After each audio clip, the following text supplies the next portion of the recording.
ومن يضلله فلا هادي له ونشهد أن لا إله إلا الله وحده لا شريك له ونشهد أن سيدنا ومولانا محمدا عبده ورسوله صلى الله عليه وعلى آله وأصحابه وبارك وسلم أما بعد فأعوذ بالله من الشيطان الرجيم بسم الله الرحمن الرحيم لن ينال الله لحومها ولا دماؤها ولكن يناله التقوى منكم صدق الله العظيم وصدق رسوله النبي الكريم আল্লাহ জাল্লা জালালুহু আম্মা নাওয়ালুহু আমাদেরকে সুস্থ শরীরে সব কিছু ছেড়ে আল্লাহর হুকুম মানার জন্য আল্লাহর ঘর মসজিদে আসবার এবং একটু আগে এসে কিছু দিনই আলোচনা শুনবার তৌফিক দান করেছেন আলহামদুলিল্লাহ। বড় একটা আনন্দ মুসলমানের জন্য, উম্মতে মুসলিমার জন্য দুইটা ঈদ খুব কাছাকাছি। 70 দিনের পার্থক্য হয় হয়তো। পরকালের পাথেও কুড়ানোর জন্য, পরকালের পাথেও অর্জনের জন্য উদ্গ্রীব যারা, এবং আমাদের সকলেরই হওয়া উচিত। তো লায়ালি আশর 10 রাত্র 10 দিনের ফজিলত আমরা শুনেছি, এবং পরবর্তী যে কাজগুলো কিছু দায়িত্ব এবং কিছু ফজিলত আশা করি পূর্বের ন্যায় আমরা সামনেও আমল করব, খুব ধ্যান খেয়ালের সঙ্গে শুনবো আমল নিয়ে।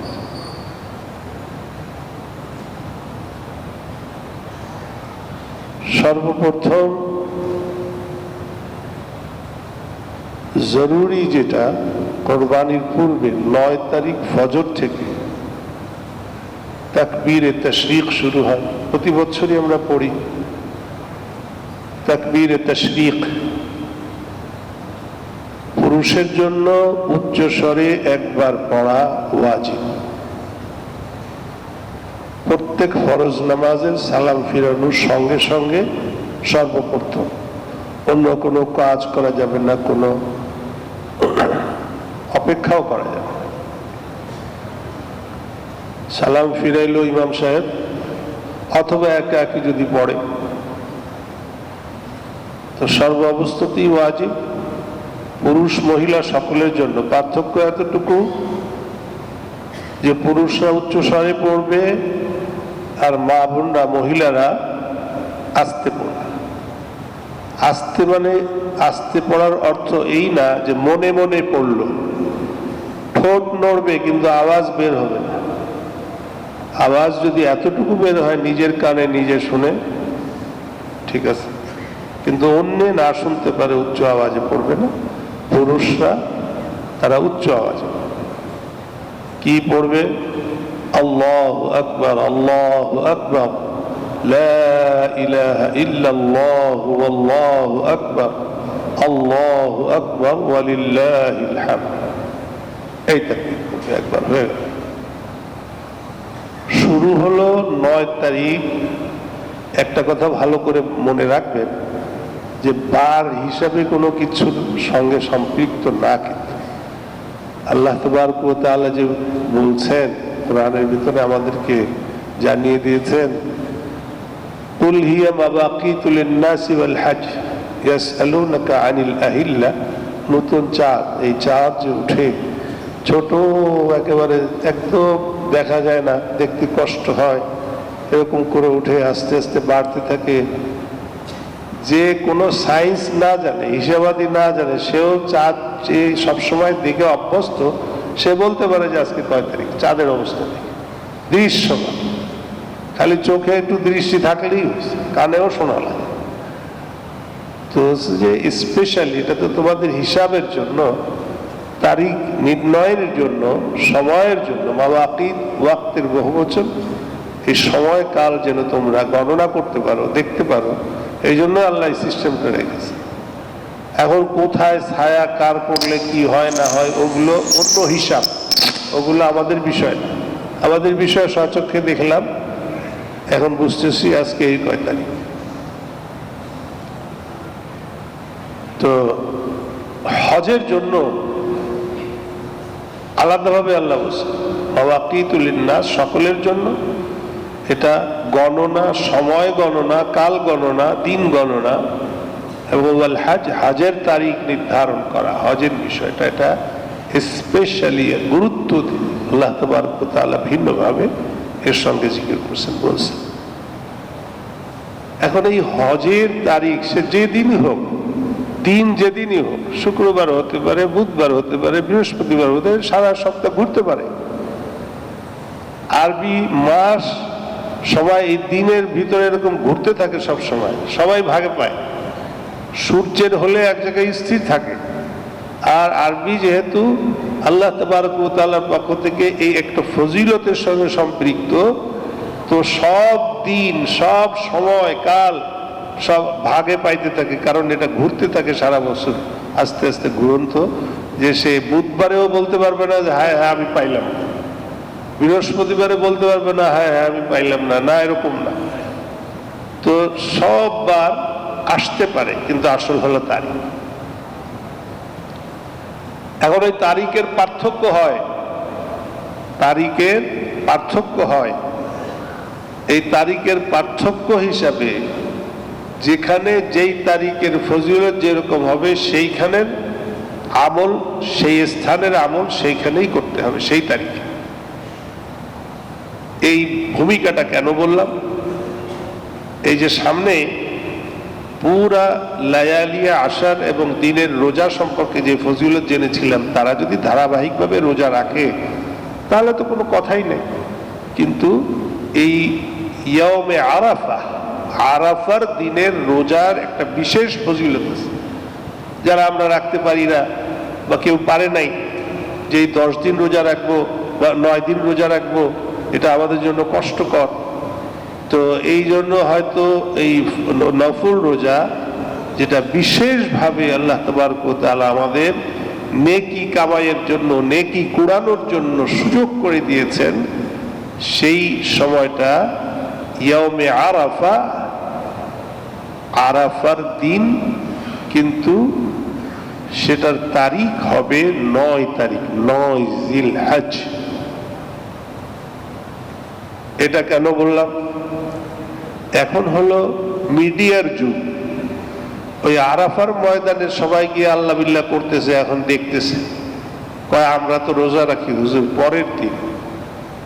তো আরাফার দিন তো ছিল গতকালকে, আমরা তো রাখলাম, এটা দেখলাম হলো গতকাল হয়ে গেছে, আর আমরা রোজা রাখতেছি তার পরের দিন।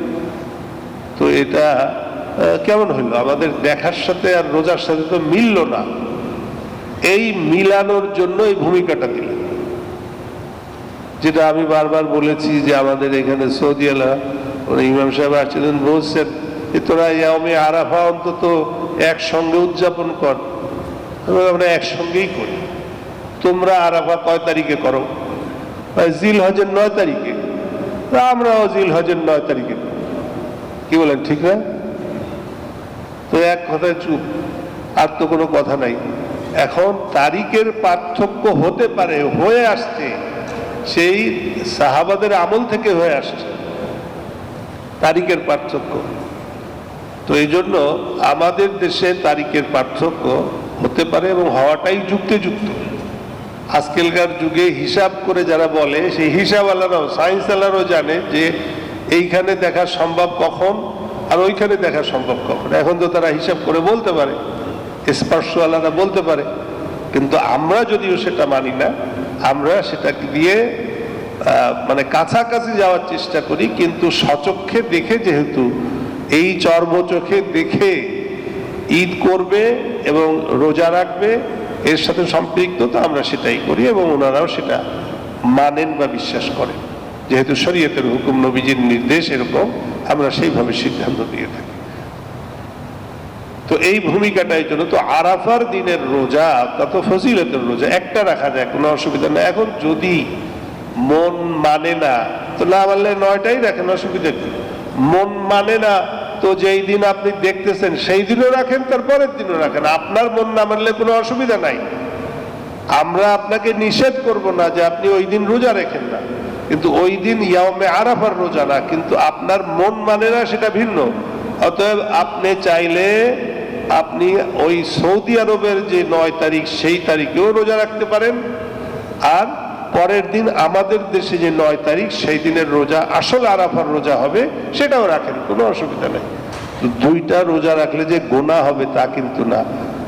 বলেছিলাম, আরজ করেছিলাম হাদিসের আলোকে যে এই 9 দিনের রোজা যদি দিনের বেলার রোজা, এটা যেন এমন যে সারা বছর রোজা রাখলো, হাদিসে বর্ণিত আছে যে সারা বছর রোজা রাখলো, এরকম ফজিল। অতএব আপনি যদি অধিক পরিমাণে রোজা রাখেন কোনো অসুবিধা নাই। আর এই আরাফার রোজা অত্যন্ত ফজিলত এবং গুনাহ মাফ হয়। আগের 1 বছরের গুনাহ, পরবর্তী 1 বছরের গুনাহ আল্লাহ তাবারক ওয়া তাআলা মাফ করে দেন। সাগায়ের সগীরা ছোট গুনাহ, কবিরার জন্য তো আল্লাহর কাছে মাফ চাইতে হবে। আল্লাহ চাইলে তওবা ছাড়াও মাফ করতে পারেন, কিন্তু কবিরা গুনার জন্য, বড় যেই সকল গুনাহ তার জন্য তওবা করা দরকার। তওবা করলে আল্লাহ মাফ করবেন। এই হলো আরাফার রোজা সম্পর্কে। তারপরে তাকবীরে তাশরীক যেটা বললাম সেটা হলো শুরু হলো 9 তারিখ থেকে, 9 তারিখ ফজর থেকে শুরু হলো, আর 13 তারিখ আসর পর্যন্ত। শুরু 9 তারিখ ফজর থেকে 13 তারিখ আসর পর্যন্ত। 12 তারিখ পর্যন্ত কোরবানি হবে। কোরবানি 10 দিন, অর্থাৎ 10 জিলহজ এবং তারপরে 2 দিন। কিন্তু তাকবীরে তাশরীক তার পরেও একদিন আছে, অর্থাৎ আসর পর্যন্ত পড়তে হবে। মাসলা বুঝে আসছে না? এখন যদি আল্লাহ না করুন কোনো নামাজ কাজা হয়ে হইতে পারে না, এরকম আল্লাহ মাফ করুন, তখন কি করব? তো কাজা যদি এই 3 দিনের ভিতরে, যেমন 10 তারিখে কোনো এক নামাজ কাজা হয়ে গেছে, মনে আসছে সে জোহরের নামাজ কাজা হয়েছিল তো আসরের সাথে বা তারপরে আদায় করতেছে, যখনই আদায় করুক, তো তখন এই কয়দিনের ভিতরে যদি কাজা আদায় করে তাহলে এই কাজার সময়ও ঠিক অনুরূপভাবে তাকবীর পড়বে। বুঝে আসছে না? কাজা আদায় করার সময় এক নামাজ যেটা কাজা হয়েছে, সালাম ফিরানোর সঙ্গে সঙ্গেই এই তাকবীর পড়বে। মা বোনরাও তাদেরও এই হুকুম। পার্থক্য শুধু জোরে পড়বে না এইটুকু, বাকি সব একই রকম, বাকি সব একই। এটা হলো তাকবীরে তাশরীক। এখন এই ইউটিউবে আপনি হয়তো শুনবেন আল্লাহু আকবার, আল্লাহু আকবার, আল্লাহু আকবার, 3 বার পড়ে তারা আল্লাহু আকবার 3 বার বলে, আর আমরা 2 বার বলি। হাদিসে তাদেরটাও আছে আমাদেরটাও আছে, তো আমরা এটা নিছি। আজানের ভিতরে কয়বার হয়? আল্লাহু আকবার, আল্লাহু আকবার 2 বার করে। তো যেহেতু হাদিস শরীফে এটাও আছে ওটাও, তো আমরা এটা নিয়েছি। অতএব কোনো অসুবিধা নাই, আপনি নির্দ্বিধায় এটার উপরে আমল করবেন। ওরা পড়তেছে তার দিকে ওই রকম করে পড়তে হবে, আমাদেরটা কম হয়ে গেল এরকম কোনো কিছু না। সওয়াব এবং হক আদায় এবং ওয়াজিব আদায়ের জন্য সেইভাবে যেটা আমরা হাদিসের কিতাবেও পাই, ফিকহের কিতাবেও আছে মাসালা এরকম, সেটাই আমরা আমল করি। অন্য ইউটিউব দেখা দেখি মাসালা এর দরকার নেই। এখন আমরা কোরবানির সামনে যে আমরা কোরবানি করব, কোরবানির ইতিহাস আমরা শুনতে শুনতে মাশাআল্লাহ এই পর্যন্ত আসছে। শুধু ছোট্ট একটা কথা আপনাদেরকে শোনাবো যে ইহুদিরা কতটা কারসাজি পূর্বের থেকে করে আসছে। সেটা হলো হযরত ইব্রাহিম নবীনা আলাইহিস সালাতু ওয়াস সালামের সঙ্গে কোরবানি সম্পৃক্ত। আর পূর্বের থেকেও কোরবানি চলছে, কিন্তু আমাদের জন্য যেহেতু মিল্লাত আবিকুম ইব্রাহিম, হযরত ইব্রাহিম আলাইহিস সালাতু ওয়াস সালাম থেকে আমরা ধরি। হযরত ইব্রাহিম আলাইহিস সালাতু ওয়াস সালাম আল্লাহর জলিলুল কদর নবী ছিলেন, উলুল আজম। বাচ্চা কাচ্চা হয় না, বিয়ে হয়েছে, বিয়ের সাথে হয়েছে, বাচ্চা কাচ্চা হয় না, অনেক দিন হয়ে গেছে, 80 বছর পার হয়ে গেছে। 80 বছর পার হয়ে গেছে, এখন বেগম সাহেবা আম্মা যান তিনি বলতেছেন, তা আপনি আপনার কাজ করি, আমার এই বা দিয়েছে একটা, ওর সাথে বিয়ে করাই দিই। এই প্রথা ছিল, আর বিয়ে করলে তো কোনো সমস্যা নাই। আচ্ছা ঠিক আছে, বিয়ে করাই দিচ্ছেন। বিয়ে করার পরে সন্তান আল্লাহ দিয়ে দিচ্ছে। তখন হজরতের বয়স হলো 86 বছর। কত বছর? 86 বছর। আল্লাহর কুদরত, আগে দেয় নাই পরে দিছে। আল্লাহ পারেন সবকিছু, আল্লাহ দেখাচ্ছেন। এখন ছেলে, তাও আবার ছেলে হয়েছে। এখন তো বলতেছে যে আমার তো খুব রিস লাগে, এখন কি করি? তো একটা কাজ করেন, অন্তত ওরে নিয়ে, ওদেরকে নিয়ে আমার চোখের সামনে থেকে আলাদা করে রাখেন, না দেখলে তো আর আমার খারাপ লাগবে না। আচ্ছা ঠিক আছে, এখন কি করা যাবে? দেখেন, একটার সঙ্গে মিলাইয়া কত ইতিহাস, কত কিছু ঘটে যায়। শুরু হয়তো মনে হয় আসা আন্তাকরাহু শাইআন ওয়া হুয়া খায়রুল লাকুম। এই জন্য আল্লাহ কোরআনে বলছে যে কোনো একটা জিনিসকে তোমরা তো খারাপ মনে করো, অকল্যাণ মনে করো, কিন্তু তার পরিণতি বা শেষ সবকিছু মিলিয়ে দেখলে বোঝা যাবে সেটা তোমাদের জন্য অত্যন্ত ভালো, খুবই উত্তম। নিয়ে গেছেন, নিতে নিতে উনি তো বলছেন, কিন্তু হযরত ইব্রাহিম তিনি তো আল্লাহর পেয়ারা নবী, তেনাকে হয়তো ওহির মাধ্যমে আল্লাহ জানিয়েছেন যে এদেরকে নিয়ে তুমি চলে যাও। এই দুগ্ধপুষ্ট শিশু বাচ্চা কিছু খাবার দাবার নিয়ে ওখানে নিয়ে রাখছে। কোথায়? এই কাবা ঘর যেখানে নির্মাণ হবে ওই স্থানে নিয়ে ওখানে রাখছেন। সেই ইতিহাস আপনারা জানেন, শুনেছেন। কিন্তু আবার বলার উদ্দেশ্য হলো, এরপরে যখন আস্তে আস্তে উনি বড় হলেন, একটু বড় হলেন, যখন বাপের সঙ্গে চলাফেরা করতে পারেন, বুঝমান হলেন, ফালাম্মা বালাগা মাহু সাই ক্বালা ইন্নী আরা ফিল মানাম। এখনো কিন্তু অন্য কোনো সন্তান হয় নাই। পরীক্ষা কিন্তু দুইটা হলে একটারে কোরবানি দিলে আর একটা তো থাকবে। এটা কি বড় পরীক্ষা হইল? 86 বছর বয়স, বৃদ্ধ বয়সে আল্লাহ তুমি একটা সন্তান দিছিলাম, মনে কেমন লাগে?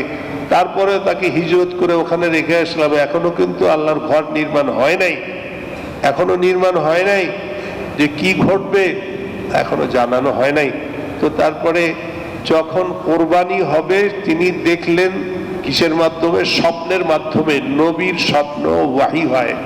আপনি দেখলেন, আমি দেখলাম যে সন্তান কোরবানি করতেছি অমুক দরবার শরীফে, নাউজুবিল্লাহ, অথবা আল্লাহর ঘরে নিয়ে কোরবানি করতেছি, এটা উমরার কথা বলে নিয়ে কাবা ঘরের সামনে দিয়ে ছুরি চালায় দিবেন, এটা কিন্তু আপনার আমার স্বপ্ন। এটা স্বপ্ন এই হুকুম আহকামের জন্য চলবে না। স্বপ্নে দেখলেন যে ঈদ করা লাগবে না, এবার তুমি জান্নাতে চলে গেছো, হবে না। একেবারে জিবরাইলের পরিচয় দিয়ে আপনার স্বপ্নে দেখাইলো, এ শয়তান, তুই বড় শয়তান, ইবলিস। তো এই জন্য নবীর স্বপ্ন হলো ওয়াহি। এই জন্য স্বপ্নের মাধ্যমে ওয়াহি দেখলেন, ইন্নী আরা ফিল মানাম আন্নী আযবাহুক। বাবা, আমি স্বপ্নে দেখেছি আমি তোমাকে জবে করতেছি। যেহেতু পরবর্তীতে উনিও নবী হবেন, ওনাকে আল্লাহ বুঝ দিছিলেন।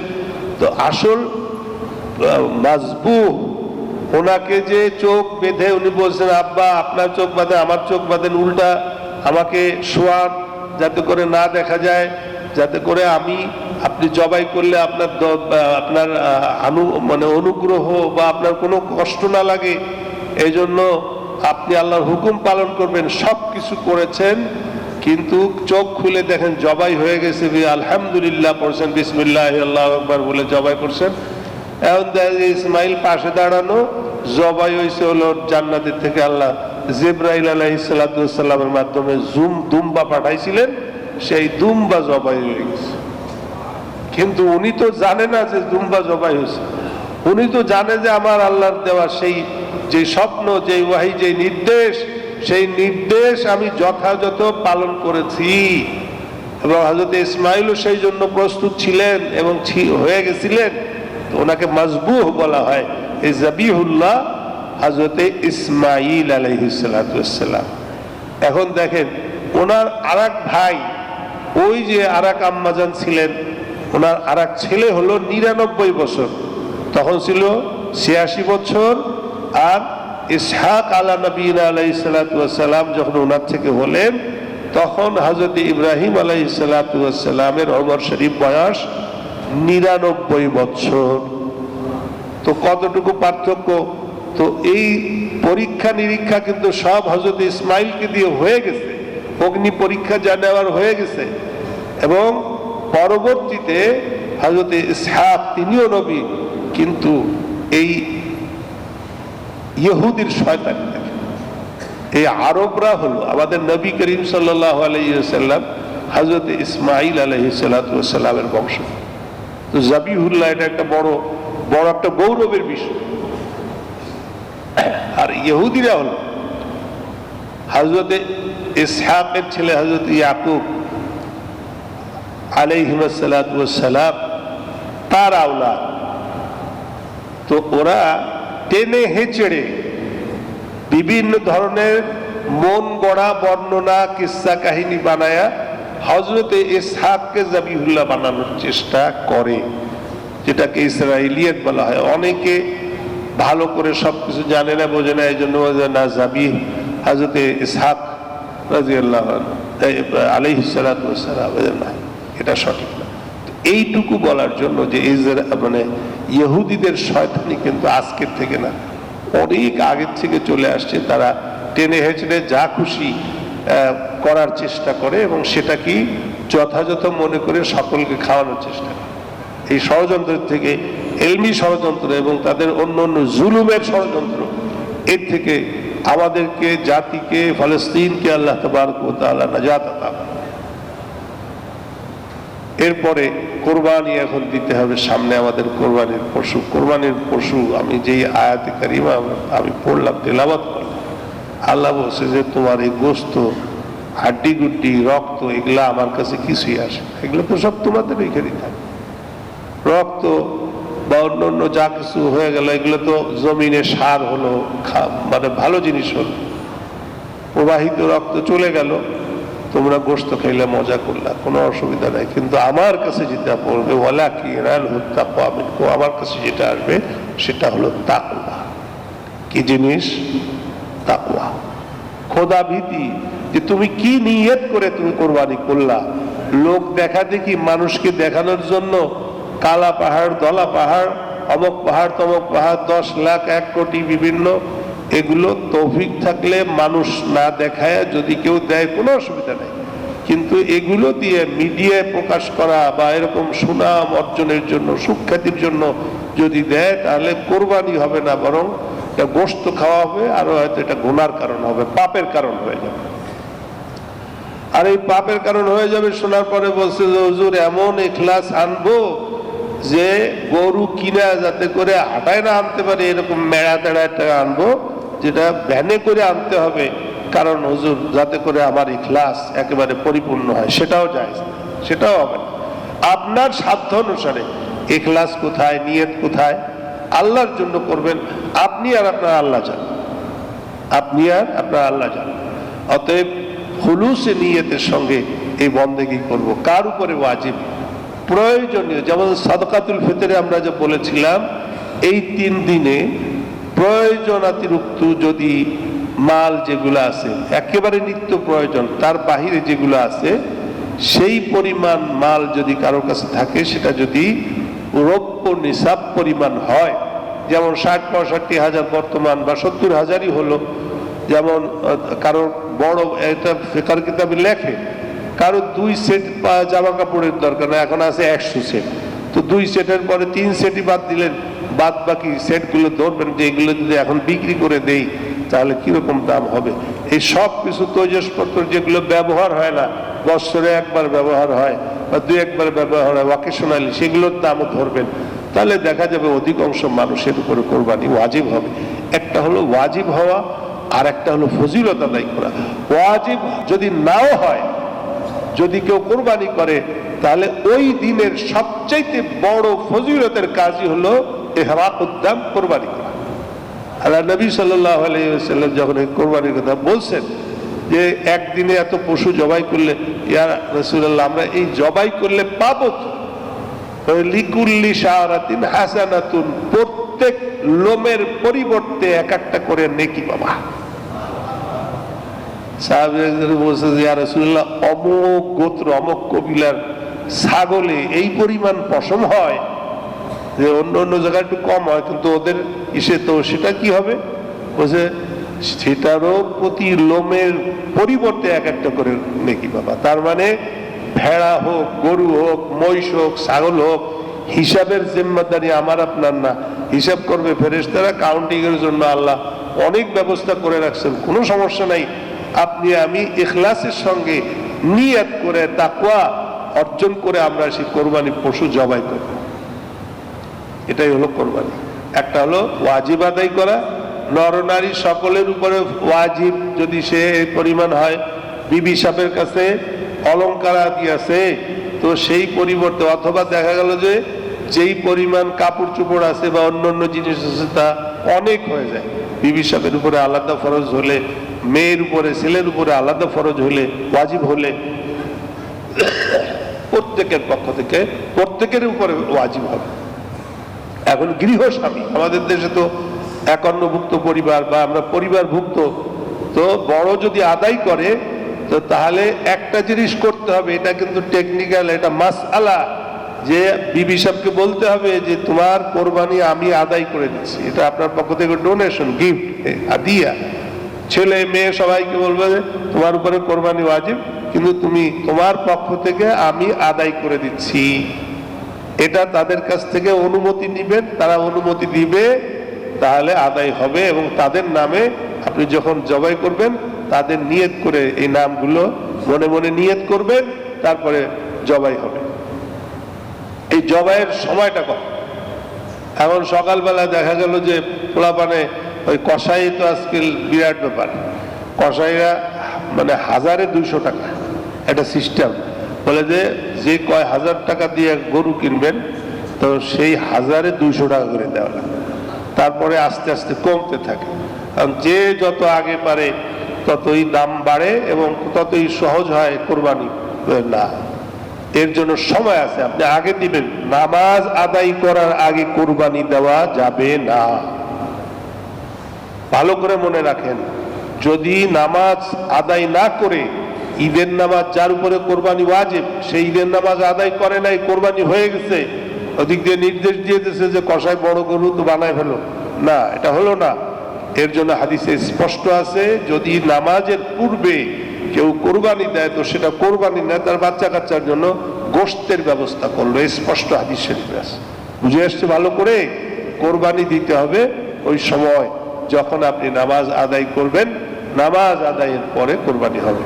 এই কোরবানি আপনি দিনের বেলা দেওয়া উত্তম। আজকালকার জমানায় যদি লাইট টাইট যেহেতু আছে, রাতেও দেওয়া যায়, তবে উত্তম না, ভালো না, বেশি ভালো না।